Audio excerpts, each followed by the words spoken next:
Australia একটি সমৃদ্ধ এবং বৈচিত্র্যময় দেশ, যার বর্তমান জনসংখ্যা প্রায় ২৬ মিলিয়ন।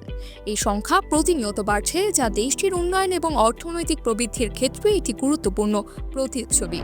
অস্ট্রেলিয়ার জনসংখ্যা বৃদ্ধির মূল কারণগুলোর মধ্যে রয়েছে অভিবাসন এবং স্বাভাবিক জনন। দেশটির বিভিন্ন সংস্কৃতির মানুষের জন্য একটি আকর্ষণীয় গন্তব্য হয়ে উঠেছে। বিভিন্ন দেশের মানুষ এখানে এসে নতুন জীবন শুরু করছে, যার ফলে সামাজিক এবং সাংস্কৃতিক বৈচিত্র্য বৃদ্ধি পাচ্ছে। অস্ট্রেলিয়ার বড় শহরগুলো যেমন সিডনি, মেলবোর্ন এবং ব্রিসবেন জনসংখ্যার ঘনত্বের জন্য পরিচিত। এখানে জীবনযাত্রা, কাজের সুযোগ এবং উচ্চ শিক্ষার প্রতিষ্ঠানগুলোর কারণে মানুষ বেশি করে আসছে। সিডনির হারবার ব্রিজ এবং অপেরা হাউসের মতো আইকনিক স্থাপনাগুলি শহরটিকে আরও আকর্ষণীয় করে তোলে।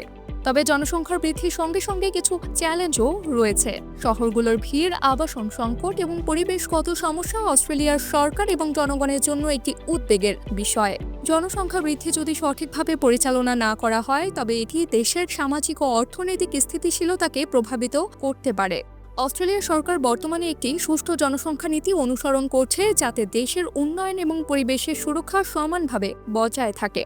জনসংখ্যার এই বৃদ্ধি দেশের ভবিষ্যৎ উন্নয়নের জন্য একটি সুযোগও বটে। অস্ট্রেলিয়ার জনসংখ্যা একটি বৈশ্বিক চিত্রের অংশ, যেখানে বিভিন্ন সংস্কৃতি, ভাষা এবং ঐতিহ্য একত্রিত হয়। দেশটির জনসংখ্যা শুধুমাত্র সংখ্যা নয়, এটি একটি জীবন্ত সমাজের প্রতীক, যেখানে মানুষের আশা এবং স্বপ্ন মিলে নতুন এক অধ্যায়ের সূচনা করে।